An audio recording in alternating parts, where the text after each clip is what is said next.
এই রাস্তাটা কিন্তু একটু নিচে হওয়ার কারণে একটু বেশি বৃষ্টি হলে এই রাস্তার উপরে অনেক পানি বেঁধে থাকতো, আর এই রাস্তার পরে কিন্তু পানি বেঁধে থাকার কারণে গ্রামবাসী চলাচল করতে অনেক অসুবিধা হতো। রাস্তাটা ইডিসলিং দেওয়া সত্ত্বেও রাস্তাটা একটু নিচু হয়ে গেছিল, এই জন্য এই সমস্যাটা হয়েছিল। তো যাই হোক, এসব সমস্যার কথা ভেবেই কিন্তু গ্রামবাসী এবং যুব সমাজ মিলে কাজে লেগে পড়লো এই রাস্তা উঁচু করার জন্য। তো প্রথমেই যে ইটগুলো ছিল সেইগুলো তোলা হচ্ছিল, যেহেতু এর নিচে বালি দেওয়া হবে। আর এই রাস্তাটা কিন্তু ছিল সুন্দর একটি মসজিদের সামনে রাস্তায় কিন্তু পানি বেঁধে থাকলে দেখতেও খারাপ লাগে এবং গ্রামবাসীর চলাফেরা করতেও অনেক অসুবিধা হয়। তাই সব কথা চিন্তা করে গ্রামবাসী এবং যুব সমাজ কিন্তু এই উদ্যোগটা নেয়। আর এখানে কিন্তু সব থেকে একটি ভালো লাগার বিষয় হলো এখানে কিন্তু সব ধরনের মানুষই কাজ করছে, একেবারে ছোট বাচ্চা থেকে কিন্তু বৃদ্ধ বয়স্ক পর্যন্ত কিন্তু মানুষ এই রাস্তার জন্য অনেক কষ্ট করে যাচ্ছে এবং কাজ করছে সবাই হাতে হাত দিয়ে। কি করতেছেন এই জায়গায়? হ্যাঁ, এই যে মসজিদের সামনে দিয়ে যে রাস্তা চলে গেছে, এই রাস্তা মানে সেবার কারণে পানির সময়, বৃষ্টির সময় মানে পানি বেশি, মানুষের দুর্ভোগের কারণে এই রাস্তা আপনারা সংস্কার করতেছেন এলাকার লোক। হ্যাঁ,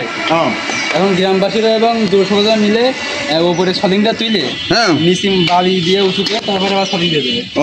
পানি জমার কারণে মানুষের দুর্ভোগ হয়েছে, তাই যাওয়ার সাথে অসুবিধা হচ্ছে, হেঁটে যাওয়া হচ্ছে না। তো দেখতে যেতে পারছেন রাস্তাটা কিন্তু প্রায় বালি দিয়ে কমপ্লিট হয়ে গেছে, আর কিন্তু সবাই অনেক কষ্ট করছে একসাথে রাস্তার জন্য। আর সবাই মিলে কষ্ট করবে না কেন, রাস্তার পাশে সুন্দর একটি মসজিদ, আর এই রাস্তার জন্য যদি একটু খারাপ দেখা যায় তাহলে তো কোনো কষ্ট করার কোনো বিষয় না। আর এই রাস্তাটা কিন্তু ঠিক হয়ে গেলে মানুষের চলাচল করতেও সুবিধা হবে এবং দেখতেও অনেক সুন্দর লাগবে।